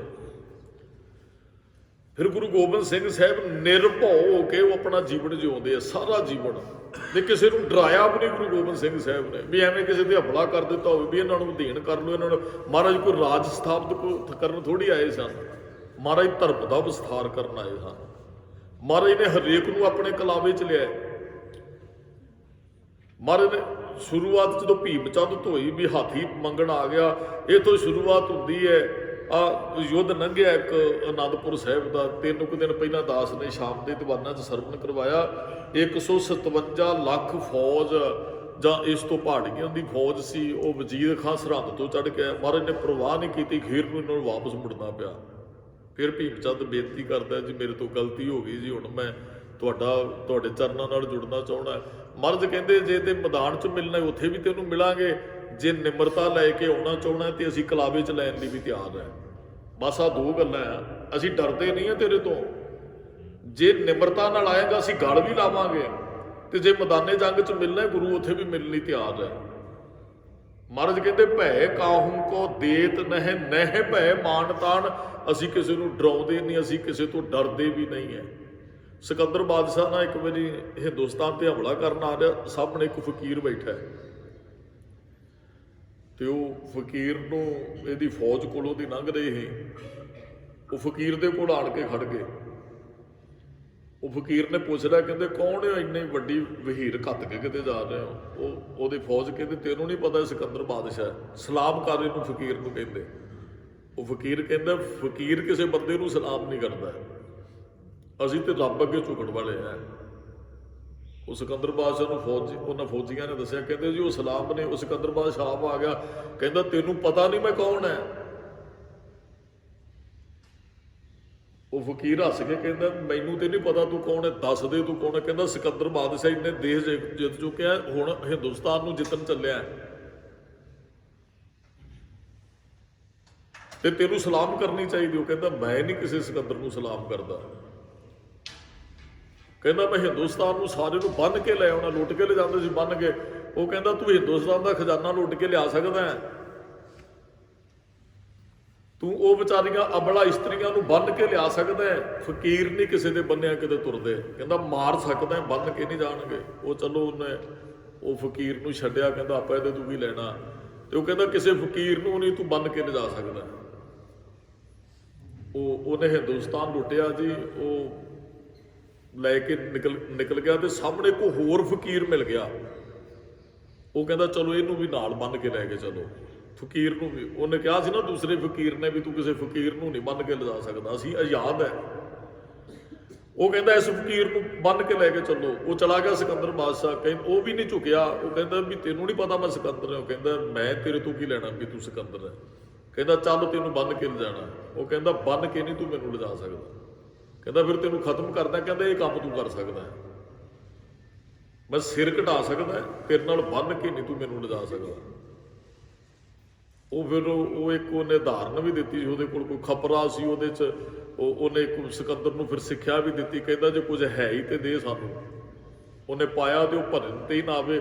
ਉਹ ਕਹਿੰਦਾ ਮੈਂ ਵੀ ਸਿਕੰਦਰ ਹਾਂ, ਦੱਸ ਕੀ ਚਾਹੀਦਾ, ਸਾਰਾ ਖਜ਼ਾਨਾ ਉਹ ਖਪਰੇ ਉਹ ਫਿਰ ਫਕੀਰ ਨੇ ਇੱਕ ਸਿੱਖਿਆ ਦਿੱਤੀ, ਕਹਿਣ ਲੱਗੇ ਸਾਡੀ ਸੁਰਤ ਬਸ ਇਹੋ ਜਿਹੀ ਹੈ, ਸਾਡਾ ਅੰਦਰ ਕਦੇ ਤ੍ਰਿਪਤ ਨਹੀਂ ਹੁੰਦਾ, ਰੱਜਦਾ ਨਹੀਂ। ਆ ਖਪਰੇ 'ਚ ਜੋ ਕੁਝ ਮਰਜ਼ੀ ਪਾ ਦੇ ਇਹਨੇ ਭਰਨਾ ਨਹੀਂ ਹੈ। ਸਾਡੀ ਸੁਰਤ ਵੀ ਇਸੇ ਤਰ੍ਹਾਂ ਹੀ ਹੈ, ਜਿੰਨੇ ਮਰਜ਼ੀ ਦੇਸ਼ ਲੁੱਟ ਲਾ, ਰੱਜਣ ਵਾਲਾ ਤੇ ਤੂੰ ਹੈ ਕੋਈ ਨਹੀਂ ਹੈ। ਇੱਥੇ ਮਹਾਰਾਜ ਕਹਿੰਦੇ ਭੈ ਕਾਹੂ ਕੋ ਦੇਤ ਨਹਿ ਨਹਿ ਭੈ ਮਾਨਤ ਆਣ। ਅਸੀਂ ਕਿਸੇ ਨੂੰ ਡਰ ਨਹੀਂ ਦਿੰਦੇ। ਤੁਸੀਂ ਪ੍ਰੈਕਟੀਕਲ ਜੀਵਨ ਹੈ ਇਹ ਮਹਾਰਾਜ ਨੇ ਸਾਨੂੰ ਥਿਊਰੀ ਦਿੱਤੀ ਹੈ। ਗੁਰੂ ਗ੍ਰੰਥ ਸਾਹਿਬ ਹਾਜ਼ਰ ਨਾਜ਼ਰ ਸਾਡੇ ਗੁਰੂ, ਪ੍ਰੈਕਟੀਕਲ ਜੀਵਨ ਗੁਰੂ ਸਾਹਿਬਾਨਾਂ ਦਾ ਇਤਿਹਾਸ ਹੈ ਸਾਡੇ ਕੋਲ। ਗੁਰੂ ਨਾਨਕ ਸਾਹਿਬ ਤੋਂ ਗੱਲ ਕਰ ਰਹੇ ਹੋ, ਮਹਾਰਾਜ ਨੇ ਕਿਸੇ ਦੀ ਪਰਵਾਹ ਨਹੀਂ। ਹਮਾਯੂ ਬਾਦਸ਼ਾਹ ਗੁਰੂ ਅੰਗਦ ਸਾਹਿਬ ਕੋਲ ਆ ਗਿਆ, ਇਹ ਸ਼ੇਰਸ਼ਾਹ ਸੂਰੀ ਤੋਂ ਡਰ ਕੇ ਆਇਆ। ਤੇ ਜਦੋਂ ਮਹਾਰਾਜ ਨੇ ਦੀ ਪਰਵਾਹ, ਮਹਾਰਾਜ ਨੂੰ ਰਾਜੇ ਨਾਲ ਕੀ ਮਤਲਬ, ਜਦੋਂ ਮਹਾਰਾਜ ਨੇ ਦੀ ਪਰਵਾਹ ਨਾ ਕੀਤੀ ਤੇ ਕਿਰਪਾਨ ਦੇ ਮੁੱਠੇ ਤੇ ਨੇ ਹੱਥ ਪਾ ਲਿਆ। ਹਮਾਯੂ ਬਾਦਸ਼ਾਹ ਉਹਨੇ ਜਦੋਂ ਕਿਰਪਾਨ ਦੇ ਮੁੱਠੇ ਤੇ ਹੱਥ ਪਾਇਆ ਤੇ ਗੁਰੂ ਸਾਹਿਬ ਨੇ ਕਿਹਾ, ਕਹਿਣ ਲੱਗੇ ਜਿੱਥੇ ਕਿਰਪਾਨ ਚੁੱਕਣੀ ਸੀ ਉਦੋਂ ਪਿੱਠ ਵਿਖਾ ਕੇ ਭੱਜ ਆਇਆ ਤੇ ਸਾਡੇ ਫਕੀਰਾਂ ਦਾ ਸਿਰ ਕਲਮ ਲਈ ਕਿਰਪਾਨ ਦੇ ਮੁੱਠੇ ਤੇ। ਉਹ ਵੈਸੇ ਕਵੀ ਨਹੀਂ ਤੇ ਕਿਹਾ ਵੀ ਹੱਥ ਜੁੜ ਗਿਆ ਇਹਦਾ, ਉਹ ਕਿਰਪਾਨ ਦੇ ਮੁੱਠੇ ਤੇ ਕਿਰਪਾਨ ਖਿੱਚ ਹੀ ਨਾ ਸਕਿਆ। ਮਹਾਰਾਜ ਕਹਿੰਦੇ ਜਿੱਥੇ ਕਿਰਪਾਨ ਵਾਹੁਣੀ ਚਾਹੀਦੀ ਉੱਥੇ ਹੀ ਵਾਹੁਣੀ ਚਾਹੀਦੀ ਹੈ। ਫਕੀਰਾਂ ਦੇ ਗਲੇ ਕੱਟਣ ਲਈ ਨਹੀਂ ਇਹ ਕਿਰਪਾਨਾਂ ਰੱਖਣੀਆਂ ਚਾਹੀਦੀਆਂ। ਉਹ ਫਿਰ ਮੱਥਾ ਟੇਕਿਆ, ਉਹਨੇ ਝੁਕ ਗਿਆ, ਕਹਿੰਦਾ ਜੀ ਰਾਜ, ਮਹਾਰਾਜ ਕਹਿੰਦੇ ਜਾ ਕੇ ਆਪਣੇ ਬੰਦੇ ਇਕੱਠੇ ਕਰ, ਰਾਜ ਇੱਕ ਵਾਰੀ ਤੈਨੂੰ ਮਿਲੇਗਾ ਜ਼ਰੂਰ। ਕਹਿੰਦਾ ਭਾਵ ਹੈ ਗੁਰੂ ਸਾਹਿਬ ਜੀ ਕਿਸੇ ਅੱਗੇ ਝੁਕਦੇ ਨਹੀਂ ਹੈ। ਇਹੀ ਤੇ ਸਾਹਿਬਜ਼ਾਦਿਆਂ ਨੇ ਵੀ ਵਿਖਾਇਆ। ਉਹਨਾਂ ਨੇ ਨਿੱਕੀ ਜਿਹੀ ਬਾਰੀ ਰੱਖੀ, ਜਦੋਂ ਸਾਹਿਬਜ਼ਾਦੇ ਪੇਛੀ ਤੇ ਚੱਲੇ, ਉਹ ਐ ਵੀ ਇਹਨਾਂ ਦੇ ਸਿਰ ਝੁਕ ਜਾਣਗੇ ਤੇ ਅਸੀਂ ਤਾੜੀਆਂ ਮਾਰ ਦਿਆਂਗੇ। ਕਹਾਂਗੇ ਵੀ ਗੁਰੂ ਗੋਬਿੰਦ ਸਿੰਘ ਸਾਹਿਬ ਦੇ ਬੱਚਿਆਂ ਨੇ ਸਿਰ ਝੁਕਾਏ ਤੇ ਉਹ ਬਾਬਾ ਜੋਰਾਵਰ ਸਿੰਘ ਨੇ ਆਪਣੀ ਜੁੱਤੀ ਅੱਗੇ ਕੱਢੀ, ਤੇ ਜਦੋਂ ਜੁੱਤੀ ਅੱਗੇ ਕੱਢੀ ਸਿਰ ਬਾਅਦ ਚ ਤੇ ਜਕਾਰਾ ਲਾਇਆ ਤੇ ਉਹ ਸਾਰੇ ਕੰਬ ਗਏ ਜਦੋਂ ਉੱਚੀ ਆਵਾਜ਼ ਦੇ ਵਿੱਚ ਜਕਾਰਾ ਛੱਡਿਆ। ਤੇ ਸੁਚਾਨੰਦ ਕਹਿੰਦਾ ਸੀ ਇਹ ਤੁਹਾਡੇ ਪਿਓ ਦੀ ਕਚਹਿਰੀ, ਪਿਓ ਦੀ ਇਹ ਤੁਹਾਡੇ ਦੀ ਕੋਈ ਅਦਾਲਤ ਨਹੀਂ ਲੱਗੀ ਜਾਂ ਕਚਹਿਰੀ ਨਹੀਂ ਲੱਗੀ, ਜਾਂ ਉਹਨਾਂ ਨੇ ਦੀਵਾਨ ਦੀ ਗੱਲ ਕੀਤੀ ਹੋਏਗੀ ਵੀ ਦੀਵਾਨ ਨਹੀਂ ਸੱਜਿਆ, ਇਹ ਸੂਬੇ ਸਰਹੰਦ ਦੀ ਕਚਹਿਰੀ ਹੈ, ਤੁਹਾਨੂੰ ਇੱਥੇ ਸਿਰ ਝੁਕਾਉਣੇ ਪੈਣੇ ਨੇ। ਉੱਥੇ ਬਾਬਾ ਫਤਿਹ ਸਿੰਘ, ਬਾਬਾ ਜੋਰਾਵਰ ਸਿੰਘ ਕਹਿੰਦੇ ਸਿਰ ਕੱਟੇ ਜਾ ਸਕਦੇ, ਝੂਠੇ ਤਖਤ ਅੱਗੇ ਕਦੇ ਝੁਕਣਗੇ ਨਹੀਂ, ਇਹ ਵੱਢੇ ਜਾ ਸਕਦੇ ਆ। ਸਾਡੇ ਪਿਤਾ ਨੇ ਕਿਹਾ ਸੀ ਅਸੀਂ ਰੱਬ ਨੂੰ ਸਲਾਮ ਕਰਨ ਵਾਲੇ ਆ, ਕਿਸੇ ਮਨੁੱਖ ਅੱਗੇ ਝੁਕਣ ਵਾਲੇ ਨਹੀਂ ਹੈ। ਉਹ ਫਿਰ ਇਸੇ ਗੱਲ ਤੋਂ ਉਹ ਥੋੜੇ ਜਿਹੇ ਜ਼ਿਆਦਾ ਵਜੀਦ ਖਾਨ ਨੂੰ ਦੁਖੀ ਹੋ ਗਏ। ਫਿਰ ਉਹਨਾਂ ਲਾਲਚ ਵੀ ਦਿੱਤੇ, ਡਰਾਵੇ ਵੀ ਦਿੱਤੇ। ਖੀਰ ਨੂੰ ਸਾਹਿਬਜ਼ਾਦਿਆਂ ਨੇ ਦਾਸ ਨੇ ਪਹਿਲਾਂ ਵੀ ਬੇਨਤੀ ਕੀਤੀ, ਚੜ੍ਹਦੀ ਕਲਾ ਦੇ ਨਾਲ ਸ਼ਹਾਦਤ ਦਿੱਤੀ, ਉਹ ਕਿਸੇ ਅੱਗੇ ਝੁਕੇ ਨਹੀਂ ਹੈ। ਮਹਾਰਾਜ ਕਹਿੰਦੇ ਗਿਆਨੀ ਉਹ ਹੈ ਭਾਈ ਜਿਹੜਾ ਕਿਸੇ ਨੂੰ ਭੈ ਨਹੀਂ ਦਿੰਦਾ, ਜਿਹੜਾ ਕਿਸੇ ਦਾ ਭੈ ਰੱਖਦਾ ਨਹੀਂ। ਉਹਨੇ ਕਿਸੇ ਨੂੰ ਸਮਝਾਉਣ ਵਾਲੀ ਗੱਲ ਨਹੀਂ, ਮਣਾ ਤੂੰ ਸੁਣ। ਹੁਣ ਮੈਨੂੰ ਤੇ ਪਤਾ ਨਾ ਮੈਂ ਕਿੰਨਾ ਕੁ ਗਿਆਨੀ ਹੈ, ਤੁਹਾਨੂੰ ਵੀ ਪਤਾ ਆਪਾਂ ਕਿੱਥੇ ਖੜੇ ਆ। ਮਹਾਰਾਜ ਨੇ ਮਨ ਨੂੰ ਐਵੇਂ ਗਿਆਨੀ ਖਵਾਉਣ ਵਾਲਿਆ ਕਿੱਥੇ ਵੀ ਖੜਾ, ਤੈਨੂੰ ਪਤਾ ਤੂੰ ਗਿਆਨੀ ਨਹੀਂ ਹੈ। ਮਹਾਰਾਜ ਨੇ ਇੱਕ ਬਚਨ ਕਿਹਾ, ਦੁੱਖ ਕਲੇਸ਼ ਨਾ ਭਉ ਵਿਆਪੈ ਗੁਰ ਮੰਤਰ ਹਿਰਦੈ ਹੋਏ। ਕਹਿੰਦੇ ਦੁੱਖ ਕਲੇਸ਼ ਜਿਹਨੂੰ ਭਉ ਨਾ ਵਿਆਪੈ, ਗੁਰ ਮੰਤਰ ਹਿਰਦੈ ਹੋਏ, ਕੋਟ ਜਤਨਾ ਕਰ ਰਹੇ, ਗੁਰ ਬਿਨ ਤਰਿਓ ਨਾ ਕੋਏ। ਮਹਾਰਾਜ ਕਹਿੰਦੇ ਗਿਆਨੀ ਉਹ ਹੈ, ਗਿਆਨੀ ਉਹ ਹੈ ਜਿਹਦੇ ਅੰਦਰ ਕੋਈ ਦੁੱਖ ਕਲੇਸ਼ ਭਉ ਨਹੀਂ ਹੈ। ਅਸੀਂ ਤੇ ਡਰਦੇ ਆ। ਹੁਣ ਉਹ ਗ੍ਰੰਥੀ ਸਿੰਘ ਵਿਚਾਰਾ ਉਹਨੇ ਕਥਾ ਕਰਨੀ ਹੁੰਦੀ ਨਾ, ਉਹ ਪ੍ਰਬੰਧਕਾਂ ਨੂੰ ਵੇਂਦਾ ਵੀ ਇਹ ਕੀ ਬੋਲਣਾ, ਇੱਥੇ ਕੀ ਬੋਲਾਂਗੇ। ਉਹ ਫਿਰ ਉਹ ਗਿਆਨੀ ਥੋੜਾ ਹੈ। ਉਹ ਪਿੰਡ 'ਚ ਗ੍ਰੰਥੀ ਸਿੰਘ ਨੂੰ ਉਹਨਾਂ ਨੇ ਇੰਟਰਵਿਊ ਤੇ ਸੱਦ ਲਿਆ, ਕਹਿੰਦੇ ਜੀ ਆਓ ਭਾਈ ਵੀ ਤੁਹਾਨੂੰ ਅਸੀਂ ਰੱਖਣਾ ਤੇ ਸਾਨੂੰ ਪਹਿਲਾਂ ਇੰਟਰਵਿਊ। ਕਹਿੰਦਾ ਜੀ ਮੈਂ ਤੇ ਕਿਹਾ ਵੀ ਮੇਰੇ ਤੋਂ ਬਾਣੀ ਸੁਣਨਗੇ, ਵੀ ਇਹ ਪੁੱਛਣਗੇ ਭਾਈ ਵੀ ਹੁਕਮਨਾਮੇ ਦੀ ਵਿਚਾਰ ਕਰ ਲੈਂਦਾ ਹੈ ਕਿ ਨਹੀਂ, ਚਲੋ ਇਹ ਪੁੱਛਣਗੇ ਕੀਰਤਨ ਕਰ ਲੈਂਦੇ ਹੋ ਕਿ ਨਹੀਂ, ਤੁਸੀਂ ਦਿਨ ਦਿਹਾੜ ਤੇ ਸਾਨੂੰ ਕੁਝ ਉਹ ਸੁਣਾ ਸਕਦੇ ਹੋ ਕਿ ਨਹੀਂ। ਮੈਂ ਤਾਂ ਸੋਚਿਆ ਤਿਆਰੀ ਵੀ ਕੀਤੀ ਵੀ ਚਲੋ ਥੋੜ੍ਹੀ ਜਿਹੀ ਹੋਰ ਤਿਆਰੀ ਕਰਦੇ, ਵੀ ਉਹਨਾਂ ਨੇ ਸਵੇਰੇ ਇੰਟਰਵਿਊ ਲੈਣੀ ਹੈ, ਸਾਰੀ ਕਮੇਟੀ ਜਿਹੜੀ ਬੈਠੀ ਹੋਏਗੀ ਉਹਨਾਂ ਨੇ ਪੁੱਛਣਾ ਹਾਂ ਭਾਈ ਕੀਰਤਨ ਕਰੋਗੇ ਜੇ ਕਿ ਸਾਨੂੰ ਲੋੜ ਪਈ ਤਾਂ, ਸਾਨੂੰ ਰੋਜ਼ ਹੁਕਮਨਾਮੇ ਦੀ ਕਥਾ 15-20 ਮਿੰਟ ਸੁਣਾਓਗੇ, ਜਾਂ ਸਾਨੂੰ ਤੁਸੀਂ ਦਿਨ ਦਿਹਾੜ ਤੇ ਕੋਈ ਗੁਰਪੁਰਬ ਹੈ ਕੋਈ ਇਤਿਹਾਸ ਦੱਸੋਗੇ ਗੁਰੂ ਨਾਨਕ ਸਾਹਿਬ ਜੀ ਦਾ ਜਾਂ ਗੁਰੂ ਕਹਿੰਦਾ ਜੀ ਉਹ ਮੈਨੂੰ ਬਿਠਾ ਲਿਆ ਉਹਨਾਂ ਨੇ, ਉਹਨੇ ਸਿੱਖ ਫੁਲਵਾੜੀ ਇੱਕ ਆਉਂਦਾ ਹੈ ਲੁਧਿਆਣੇ ਤੋਂ, ਉਹ ਸਾਡੇ ਘਰਾਂ 'ਚ ਉਹ ਦੱਸਦੇ ਬੜੇ ਚਿਰ ਤੋਂ ਆਉਂਦਾ, ਉਹਦੇ 'ਚ ਉਹਨਾਂ ਨੇ ਲਿਖਿਆ, ਕਹਿੰਦਾ ਜੀ ਮੈਨੂੰ ਉਹਨੇ ਬਿਠਾ ਲਿਆ ਉਹਨਾਂ ਨੇ, ਪ੍ਰਧਾਨ ਸਾਹਿਬ ਉਹਨਾਂ ਨੇ, ਕਹਿੰਦੇ ਜੀ ਇੱਕ ਤੇ ਤੁਸੀਂ ਨੇ ਜੇ ਬੋਲਣਾ ਵੀ ਕਿਸੇ ਦੇ ਖਿਲਾਫ ਕੋਈ ਜਗ੍ਹਾ ਬਣੀ ਹੋਵੇ, ਵੀ ਤੁਸੀਂ ਉਹ ਗੱਲ ਨਹੀਂ ਕਰਨੀ ਵੀ ਇੱਥੇ ਨਾ ਮੱਥਾ ਟੇਕੋ, ਇੱਥੇ ਨਾ ਮੱਥਾ ਟੇਕੋ। ਕਹਿੰਦਾ ਜੀ ਮੈਂ ਸੁਣਦਾ ਰਿਹਾ, ਚਲੋ ਠੀਕ ਹੈ ਜੀ। ਇੱਕ ਕਹਿੰਦਾ ਤੁਸੀਂ ਸ਼ਰਾਬ ਪੀਣ ਵਾਲਿਆਂ ਦੇ ਖਿਲਾਫ ਨਹੀਂ ਬੋਲਣਾ, ਕੋਈ ਪੀਤੀ ਜਾਂਦਾ ਪੀਤੀ ਜਾਵੇ, ਉਹ ਐ ਕਰੋ। ਇੱਕ ਤੁਸੀਂ ਉਹ ਕਹਿੰਦਾ ਇਹੋ ਜਿਹੀਆਂ ਕਈ ਗੱਲਾਂ, ਉਹ ਕਹਿੰਦਾ ਮੈਂ ਹੈਰਾਨ ਹੋ ਗਿਆ, ਬਾਣੀ ਦੀ ਗੱਲ ਕਿਸੇ ਨੇ ਕੀਤੀ ਨਹੀਂ ਵੀ ਕਿੱਥੋਂ ਸੰਥਿਆ ਲਈ ਜੇ, ਕੀ ਕਰ ਸਕਦੇ ਹੋ, ਕੀ ਪੜ੍ਹ ਸਕਦੇ ਹੋ, ਕੀ ਸੁਣਾਓਗੇ, ਇਸ ਗੱਲ ਹੀ ਨਹੀਂ ਕੀਤੀ ਕਿਸੇ ਨੇ, ਆਹ ਨਹੀਂ ਬੋਲਣਾ, ਆਹ ਨਹੀਂ ਬੋਲਣਾ। ਉਹ ਗ੍ਰੰਥੀ ਸਿੰਘ ਕਹਿੰਦਾ ਮੈਂ ਤੇ ਕਿਹਾ ਜੀ ਮੈਂ ਤੇ ਨਹੀਂ ਬੋਲਾਂਗਾ, ਮੈਂ ਨਹੀਂ ਬੋਲਦਾ ਜੋ ਕੁਝ ਤੁਸੀਂ ਕਿਹਾ। ਤੇ ਜਦੋਂ ਗੁਰੂ ਤੁਸੀਂ ਪਾਠ ਕਰਾਉਣੇ ਹੋ, ਤੁਹਾਡੇ ਚੋਂ ਕੋਈ ਘਰੇ ਗੁਰੂ ਗ੍ਰੰਥ ਸਾਹਿਬ ਦਾ ਸਰੂਪ ਰਜਾਂਦਾ, ਕੋਈ ਸਹਿਜ ਪਾਠ ਦਾ ਅਖੰਡ ਪਾਠ ਸਾਹਿਬ ਕਰਾਇਆ, ਕਹਿੰਦੇ ਹਾਂ ਅਸੀਂ ਤੇ ਬੜੀ ਸ਼ਰਧਾ ਨਾਲ, ਕਈਆਂ ਨੇ ਕਿਹਾ ਸਾਲ ਬਾਅਦ ਹੀ। ਕਹਿੰਦਾ ਮੰਨ ਲਓ ਗੁਰੂ ਸਾਹਿਬ ਜੀ ਤੁਹਾਡੇ ਘਰੇ ਆਏ ਨੇ, ਪੰਕਤੀ ਆ ਜਾਂਦੀ ਹੈ ਵੀ ਪੜ੍ਹਦਿਆਂ ਦੁਬਦਾ ਨਾ ਪੜੋ ਹਰ ਬਿੜ ਹੋਰ ਨਾ ਪੂਜੋ, ਮੜੇ ਮਸਾਨ ਨਾ ਜਾਈ। ਕਹਿੰਦਾ ਪੜ੍ਹੇਗਾ ਕੌਣ, ਪਾਠ ਕੌਣ ਕਰਦਾ ਹੋਏਗਾ, ਮੈਂ। ਬੋਲੇਗਾ ਕੌਣ, ਗੁਰੂ ਸਾਹਿਬ ਜੀ। ਕਹੇ ਤੇ ਗੁਰੂ ਸਾਹਿਬ ਜੀ ਨੇ ਮੈਂ ਤੁਹਾਡੇ ਤੱਕ ਪਹੁੰਚਾ ਦੇਣੀ ਜੋ ਗੁਰੂ ਸਾਹਿਬ ਨੇ ਕਿਹਾ। ਉਹ ਪੰਕਤੀਆਂ ਫਿਰ ਮੈਂ ਲਿਖ ਲਾਂ ਕਾਪੀ ਤੇ, ਕੱਟ ਦਿਆਂ ਗੁਰੂ ਗ੍ਰੰਥ ਸਾਹਿਬ ਦੇ ਅੰਦਰੋਂ, ਤੁਹਾਡੇ ਘਰ ਨਹੀਂ ਬੋਲਾਂਗਾ ਮੈਂ, ਤੁਹਾਡੇ ਘਰੇ ਉਹ ਪੰਕਤੀਆਂ ਫਿਰ ਮੈਂ ਛੱਡ ਦਿਆਂਗਾ। ਤਾਂ ਮਹਾਰਾਜ ਕਹਿੰਦੇ ਝੂਠਾ ਮੱਧ ਮੂਲ ਨਾ ਬੀਜੇ, ਮਹਾਰਾਜ ਨੇ ਤੁਹਾਡੇ ਘਰੇ ਬੈਠ ਕੇ ਗੱਲਾਂ ਕਹਿ ਦੇਣੀਆਂ, ਫਿਰ ਤੁਸੀਂ ਉਦੋਂ ਸੁਣੋਗੇ ਕਿ ਨਹੀਂ ਸੁਣੋਗੇ। ਉਹਨੇ ਬੜੇ ਪਿਆਰ ਨਾਲ ਸਮਝਾਇਆ, ਕਹਿੰਦਾ ਮੇਰੇ ਤੋਂ ਪੁੱਛੋ ਵੀ ਮੈਂ ਪਾਠ ਕਿੰਨਾ ਕਿੱਥੋਂ ਸਿੱਖਿਆ, ਕਿੱਥੋਂ ਕਰਦਾ। ਉਹ ਤੇ ਗੁਰੂ ਸਾਹਿਬ ਨੇ, ਮੈਂ ਨਾ ਵੀ ਬੋਲਾਂਗਾ ਗੁਰੂ ਸਾਹਿਬ ਨੇ ਕਹਿ ਦੇਣੀ, ਮੈਂ ਆਪਦੇ ਕੋਲੋਂ ਥੋੜੀ ਤੁਹਾਨੂੰ ਕੁਝ ਬੋਲ ਕੇ ਕਹਿਣਾ। ਹਾਂ ਮੈਂ ਕੋਈ ਪੰਕਤੀ ਆ ਗਈ ਉਹਦੀ ਵਿਆਖਿਆ ਉਸ ਤਰੀਕੇ ਨਾਲ ਕਰਾਂਗਾ, ਬੋਲਦੇ ਗੁਰੂ ਸਾਹਿਬ ਨੇ ਜੋ ਕੁਝ ਬੋਲਦੇ ਆ। ਤੇ ਉਹ ਕਹਿੰਦਾ ਜੀ ਹੁਣ ਨਾ ਤਾਂ ਸਾਨੂੰ ਗਿਆਨੀ ਚਾਹੀਦਾ ਹੈ ਤੇ ਨਾ ਅਸੀਂ ਗਿਆਨੀ ਬਣਨਾ ਚਾਹੁੰਦੇ ਆ। ਅਸਲ ਦੇ ਵਿੱਚ ਜਿਹੜੀ ਗ੍ਰੰਥੀ ਦੀ ਪਦਵੀ ਹੈ ਨਾ, ਗ੍ਰੰਥ ਨੂੰ ਵਾਚਣ ਵਾਲਾ, ਇਹ ਬਾਬਾ ਬੁੱਢਾ ਜੀ ਦੀ ਪਦਵੀ ਹੈ। ਤੇ ਨਾ ਸਾਨੂੰ ਬਾਬਾ ਬੁੱਢਾ ਜੀ ਵਰਗਾ ਗ੍ਰੰਥੀ ਚਾਹੀਦਾ ਜੇ, ਤੇ ਨਾ ਬਾਬਾ ਬੁੱਢਾ ਜੀ ਵਰਗਾ ਸਾਨੂੰ ਪ੍ਰਬੰਧਕ ਚਾਹੀਦਾ ਜੇ। ਪ੍ਰਬੰਧ ਦਾਸ ਨੇ ਇੱਕ ਵਾਰੀ ਅੱਗੇ ਵੀ ਬੇਨਤੀ ਕੀਤੀ ਸੀ, ਜੇ ਪਿੰਡ ਵਾਲੇ ਕੋਈ ਭਾਲਦੇ ਨੇ ਨਾ ਗ੍ਰੰਥੀ, ਸਾਨੂੰ ਬਾਬਾ ਬੁੱਢਾ ਜੀ ਵਰਗਾ ਕਿਤੇ ਮਿਲੇ ਉਹ ਗ੍ਰੰਥੀ, ਫਿਰ ਪ੍ਰਬੰਧਕ ਵੀ ਗੁਰੂ ਗੋਬਿੰਦ ਸਿੰਘ ਸਾਹਿਬ ਵਰਗਾ ਤੇ ਮਾਤਾ ਸੁੰਦਰ ਕੌਰ ਜੀ ਵਰਗਾ। ਭਾਈ ਮਣੀ ਸਿੰਘ ਨੂੰ ਹੈਡ ਗ੍ਰੰਥੀ ਲਾਇਆ ਸੀ, ਮਾਤਾ ਸੁੰਦਰ ਕੌਰ, ਮਾਤਾ ਸਾਹਿਬ ਕੌਰ ਨੇ ਦਿੱਲੀ ਬੈਠਿਆ। ਫਿਰ ਪ੍ਰਬੰਧਕ ਵੀ ਉਹੋ ਜਿਹਾ ਹੋਣਾ ਚਾਹੀਦਾ। ਪ੍ਰਬੰਧਕ ਹਰਿਮੰਦਰ ਸਾਹਿਬ ਦੇ ਗੁਰੂ ਅਰਜਨ ਸਾਹਿਬ ਜੀ ਰਹੇ ਨੇ। ਜੇ ਗ੍ਰੰਥੀ ਬਾਬਾ ਬੁੱਢਾ ਜੀ ਵਰਗਾ ਹੋਣਾ ਚਾਹੀਦਾ ਤੇ ਪ੍ਰਬੰਧਕ ਵੀ ਗੁਰੂ ਅਰਜਨ ਸਾਹਿਬ ਮਹਾਰਾਜ ਵਰਗਾ ਹੋਣਾ ਚਾਹੀਦਾ। ਨਾ ਕੋਈ ਗਿਆਨੀ ਬਣਨਾ ਚਾਹੁੰਦਾ, ਨਾ ਕੋਈ ਗਿਆਨ ਸੁਣਨਾ ਚਾਹੁੰਦਾ ਹੈ। ਜਿਹੜੀ ਸੱਚੀ ਗੱਲ ਤੋਂ ਅਸੀਂ ਸੁਣਨੀ ਨਹੀਂ ਚਾਹੁੰਦੇ ਆ। ਗ੍ਰੰਥੀ ਸਿੰਘ ਨੂੰ ਇਹੀ ਤੇ ਕਮੇਟੀ ਨੇ ਕਿਹਾ ਜੀ ਆਹ ਨਹੀਂ ਤੁਸੀਂ ਬੋਲੋਗੇ, ਜੀ ਆਹ ਨਹੀਂ ਬੋਲੋਗੇ। ਤੇ ਜੇ ਉਹ ਡਰਦਾ ਫਿਰ ਉਹ ਗਿਆਨੀ ਵੀ ਕਾਹਦਾ ਹੈ। ਇੱਕ ਬੰਦੇ ਤੋਂ ਮਹਾਰਾਜ ਕਹਿੰਦੇ ਇੱਥੇ ਤੇ ਕਿਸੇ ਦੀ ਪਰਵਾਹ ਨਹੀਂ ਕਰਦਾ ਜਿਹੜਾ ਗਿਆਨੀ ਹੈ। ਮਹਾਰਾਜ ਨੇ ਬਚਨ ਕਹੇ ਵੀ ਮਨੁੱਖ ਅਸਲ ਵਿੱਚ ਡਰਦਾ ਪਤਾ ਕਦੋਂ ਹੈ, ਜਦੋਂ ਭੁਲੇਖੇ 'ਚ ਭਰਮ 'ਚ ਹੁੰਦਾ ਹੈ। ਇੱਕ ਸ਼ਬਦ 'ਚ ਗੁਰੂ ਸਾਹਿਬ ਨੇ ਕਿਹਾ ਵੀ ਰਾਜ ਭਿਅੰਗ ਪ੍ਰਸੰਗ ਜੈਸੇ ਹੈ। ਵੈਸੇ ਨਾ ਤਿੰਨ ਚੀਜ਼ਾਂ ਤੋਂ ਬੰਦਾ ਬਹੁਤ ਡਰਦਾ ਜੇ ਮਨੁੱਖ ਜਿਹੜਾ। ਇੱਕ ਹੈਗੀ ਮੌਤ, ਸਭ ਤੋਂ ਪਹਿਲਾਂ ਮੌਤ ਤੋਂ ਸਾਨੂੰ ਬੜਾ ਮਰਨਾ ਤੇ ਜਗਤ ਡਰੇ ਜੀਵਿਆਂ ਲੋੜ ਹੈ ਸਭ ਕੋਈ। ਸਤਿਗੁਰੂ ਇਹ ਵੀ ਡਰ ਸਾਡੇ ਅੰਦਰੋਂ ਦੂਰ ਕਰਦਾ ਜੇ।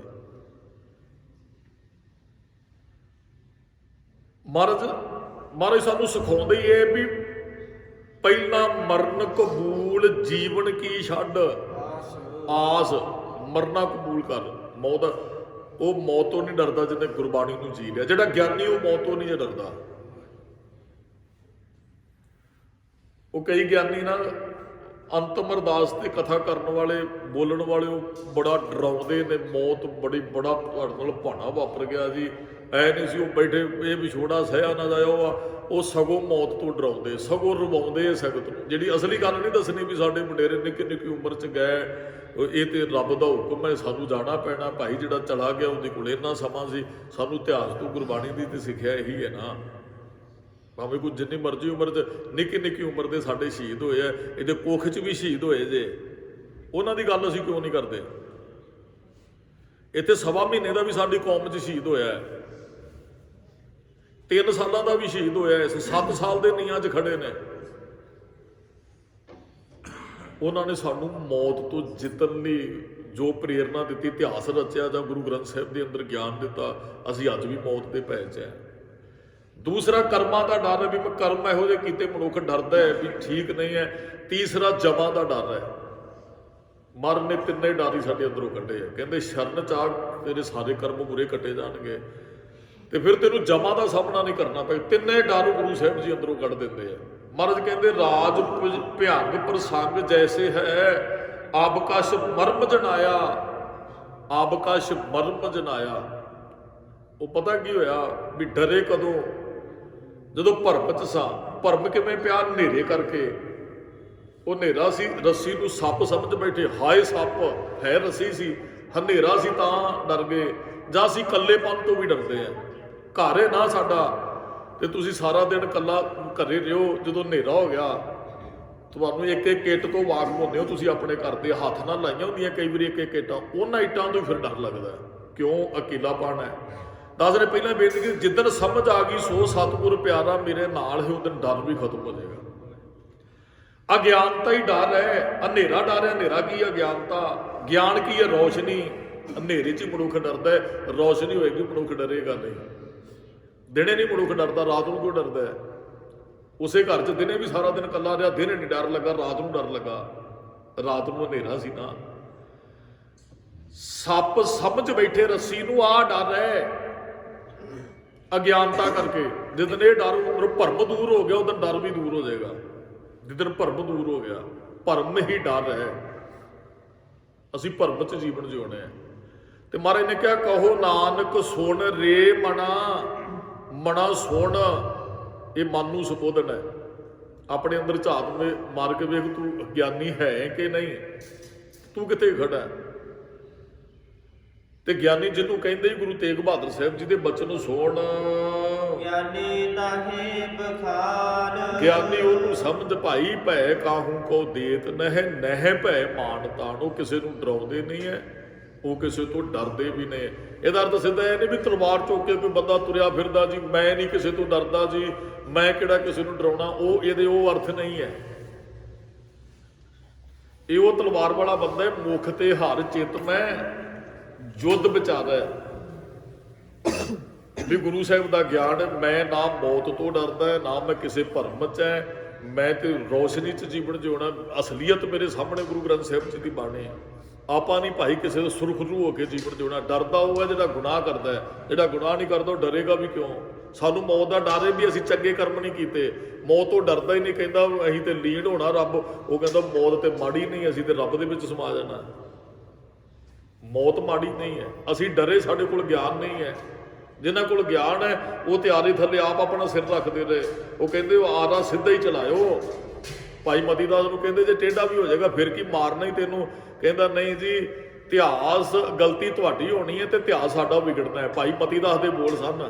ਕਹਿੰਦੇ ਗਲਤੀ ਤੁਹਾਡੀ ਹੋਣੀ, ਆਰਾ ਪੁੱਠਾ ਕਰ ਚਲਾਓਗੇ, ਟੇਢਾ ਕਰੋਗੇ, ਇਤਿਹਾਸ ਸਾਡਾ ਵਿਗੜਨਾ ਹੈ। ਆਰਾ ਸਿੱਧਾ ਹੀ ਰੱਖਿਓ, ਇਤਿਹਾਸ ਲਿਖਿਆ ਜਾਣਾ ਹੈ। ਤੇ ਕਿਤੇ ਇਹ ਨਾ ਲਿਖਿਆ ਜਾਵੇ ਵੀ ਭਾਈ ਮਤੀ ਦਾਸ ਜੀ ਥੱਲਿਓਂ ਕੰਬ ਗਏ ਹੋਣਗੇ, ਡਰ ਗਏ ਹੋਣਗੇ, ਜਾਂ ਟੇਢੇ ਹੋ ਗਏ ਹੋਣਗੇ ਤਾਂ ਚੀਰ ਟੇਢਾ ਪੈ ਗਿਆ।